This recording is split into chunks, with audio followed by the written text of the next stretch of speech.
Myself Monica Matavi. We are from Mechanical Engineering branch, 4th semester, GC Jagdalpur College. My name is Praveen Kumar Sahu. My name is Kuldeep Sahu. My name is Govindra Kumar Sevta. Today we have performed Charpy impact test machine. Charpy also known as specimen toughness which determines energy absorbed before specimen fracture. So now I am introduce Charpy impact test, all parts name. We can see black display. This outer is a Charpy scale. This inner is a ISOT scale. This is a list count Charpy. 1 division equal to 2 joule. This is a ISOT list count. 1 division equal to 2 joule. This is our mechanical breaker assembly. This is our pendulum and then ball pin hammer using for Charpy impact test machine. This is our support block. This is our rotating holder. This is our support pad. This is our pointer. Now would you like to call Kuldeep Sahu to continue this Charpy impact test procedure? Charpy test में हम जो specimen use करेंगे वो ये mild steel का specimen है। इसका length 55 mm है, क्रॉस सेक्शन एरिया 10 by 10। इसका वी नॉच जो है वो सेंटर पे रहता है। 40 वी नॉच का डेप्थ जो है 2 mm है और एंगल जो है 45 डिग्री। चार्पी टेस्ट में हम बॉल पिन हैमर यूज़ करते हैं और आइजोट में फॉर्मिंग। आगे के प्रोसीजर के लिए मैं मशीन में चार्पी में किस प्रकार से वर्किंग होता है उसके बारे में बताना चाहता हूँ। चार्पी में वर्किंग इस प्रकार होती है कि इसमें हैंगिंग लीवर में हमारे को 140 डिग्री में उसको सेटअप कर लेंगे। उसके बाद हम लोग इनिशियल एंड फाइनल रीडिंग निकालेंगे। इसमें आना चाहिए 300 पे रहना चाहिए पॉइंटर को, लेकिन 300 में रहना चाहिए, लेकिन इसमें एरर आ रहा है 284 का। तो 300 में 284 माइनस कर देंगे तो 16 का एरर आ रहा है। और फिर उसके बाद हम लोग फिर से हैंगिंग लीवर में हैमर को सेटअप करेंगे, फिर से उसको रिलीज करेंगे तो फाइनल रीडिंग आएगा। उसमें फाइनल रीडिंग में इनिशियल रीडिंग को माइनस कर देंगे तो टफनेस निकल जाएगा। Now we are performing Charpy test and I would like to invite डोमेन सेल्ता फॉर परफॉर्मिंग। जिसका लेंथ 55 mm है और क्रॉस सेक्शन एरिया 10 by 10 और इसका नॉच 2 mm है, डेप्थ 2 mm है और ये 45 एंगल का है। Let's put the specimen on angle like this opposite of hammer. Now I would like to call Praveen Sahu to continue the experiment.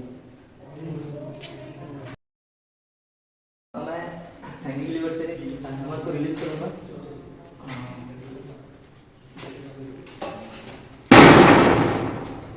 तो देख सकते हैं आप लोग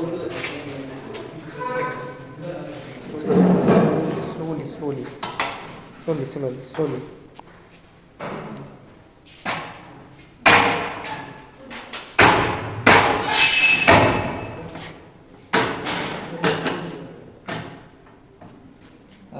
तो देख सकते हैं आप लोग कि ये पूरी तरह से फ्रैक्चर नहीं हुआ है। अगर यह पूरी तरह से फ्रैक्चर हो जाता स्पेसिमेन तो यह ब्रिटल मटेरियल होता।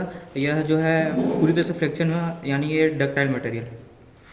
जब हम लोग इनिशियल रीडिंग लिए थे तो इनिशियल रीडिंग आया था 16 का एरर आया था, और अब हम लोग फाइनल रीडिंग किए उसका आया 142 जूल। तो फाइनल में इनिशियल रीडिंग घटा देंगे तो आ जाएगा अपना एनर्जी कितना अब्जॉर्ब हुआ मटेरियल का वो आ जाएगा। तो 142 माइनस 16 कर देंगे तो 126 जूल आ जाएगा। यही अपना एनर्जी अब्जॉर्ब है। लोग चार्पी का कैलकुलेशन करते हैं तो सबसे पहले हम लोग एरिया ऑफ ग्रू निकाल लेते हैं। एरिया ऑफ ग्रू बराबर होता है 8 mm into 10 mm is equal to 80 mm का स्क्वायर। अब हम लोग निकालते हैं एनर्जी ऑफ ड्रॉवर। इसको हम लोग यू से डिनोटेट करते हैं। इसका मतलब होता है final reading minus initial reading. तो अपना एनर्जी अब्जॉर्ब निकल जाएगा U बराबर, तो अपना फाइनल रीडिंग आया था 142 जूल और इनिशियल रीडिंग आया था 16 जूल। तो 142 माइनस 60 जूल को सब्ट्रैक्ट कर देंगे तो 126 जूल आ जाएगा। यह हमारा होगा एनर्जी अब्जॉर्ब। अब हम लोग इम्पैक्ट स्ट्रेंथ निकालते हैं। इसका फार्मूला होता है U अपॉन A। इसका मतलब होता है energy absorb upon area of groove. तो इसका वैल्यू पुट कर देते हैं 126 अपॉन 80 इज इक्वल टू, इसका आंसर आ जाएगा 1.575 जूल पर mm स्क्वायर। अब हम लोग निकालते हैं इम्पैक्ट वेलोसिटी। इम्पैक्ट वेलोसिटी का फार्मूला होता है √2gr ब्रैकेट में 1 माइनस कॉस अल्फा।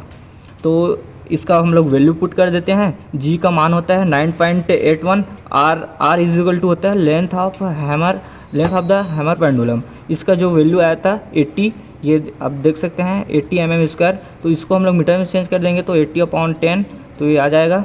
और अल्फ़ा का मान है 140 डिग्री, मतलब 140 डिग्री। अब वैल्यू पुट करके कैलकुलेशन कर देते हैं, कैलकुलेटर में पुट कर देते हैं तो आ जाएगा इसका आंसर इम्पैक्ट वेलोसिटी का 16.64 मीटर पर सेकंड। अब हम लोग आगे निकालते हैं angle of rise. Angle of rise का फार्मूला होता है U बराबर W इंटू R ब्रैकेट में cos beta minus cos alpha. तो अब हम लोग W मतलब होता है R1, यही हमारा इनिशियल रीडिंग होगा, और R मतलब होता है एंगल ऑफ ग्रूव, और कॉस अल्फ़ा का मान होता है 150। तो ये तीनों का वैल्यू पुट कर देंगे। तो इस प्रकार से 4P का हमारा फाइनल रिजल्ट आ जाएगा। The impact of strength of the material is 4P 1.575 joule पर mm स्क्वायर। इस प्रकार से इसका रिजल्ट होगा। To perform impact testing machine, we should follow some precaution. First, if V naught is very high or loose, the test result will be not accurate. If the sample is very high, the calculated strength is low than actual. If the specimen is low, the calculated force is low. Second, the longitudinal axis of the specimen shall be in the plane of swing of the center of gravity of hammer. Third, the specimen is simply supported in horizontal position on inward. That the moment of breaking is shall not exceed 27 degree to 2 degrees Celsius.